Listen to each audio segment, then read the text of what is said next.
এখন আমাদের কাজ হচ্ছে এই কয়েলের ইনের এবং আউটের ইনের এবং ভোল্টেজ কি করা।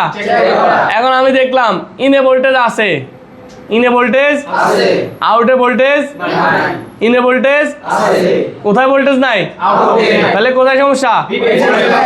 তখন সমাধান কি, কয়েল। আর যদি দেখি ইনেও নাই আউটেও নাই, ইনেও নাই, তাহলে কোথায় সমস্যা, কোথায় কোথায় সমস্যা। তখন চার্জিং এসি কে কি করা লাগবে, কি করা লাগবে, রিবোলিং এ না হইলে, কথা বুঝাইতে পারছি।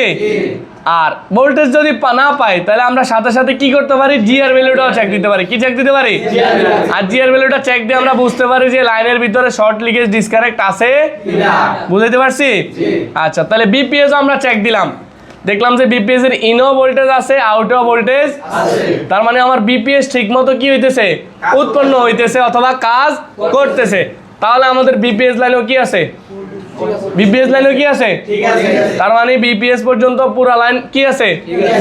এরপর আমার ব্যাটারি কানেক্টরে ভোল্টেজ যায় না, তাহলে এরপরের ধাপ যে আমার বিভেট ভোল্টেজ আছে চার্জিং এসি বের করে তার ব্যাট নামক বল দিয়ে, কোন বল দিয়ে দেখতে হবে যে ওই ভোল্টেজটা বের হইছে না, ওই ভোল্টেজটা বের হইছে না। এই যে বিভেট ভোল্টেজটা চার্জিং এসি বের করতেছে নাকি, কয়টা বল থেকে, এই যে ভোল্টেজটা বের করতেছে আমার দেখতে হবে যে এই ভোল্টেজটা এখান দিয়ে বের হইতেছে কি না। তো এই ভোল্টেজটা এখান থেকে বের হইতেছে কিনা সেটা জানার জন্য আমি চাইলে এই কম্পোনেন্টে কি করতে পারি, ভোল্টেজ চেক দিতে পারি। যদি দেখি এখানে ভোল্টেজ আছে, এখানে ভোল্টেজ আছে, তার মানে আমার চার্জিং এসি ভোল্টেজ কি করতেছে, ছাড়তেছে, ভোল্টেজ ছাড়তেছে। কিন্তু আমি দেখতেছি এখানে ভোল্টেজ আছে, ব্যাটারি কানেক্টরে ভোল্টেজ নাই, তার মানে চার্জিং এসি ভালো আছে। এই লাইনটা সামনে দিয়ে যেখান দিয়ে গেছে ওইখানেই কোনো সমস্যা নাকি।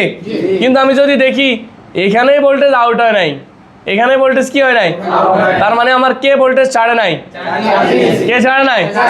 তখন সেম চার্জিং এসির আবার কি করতে হবে,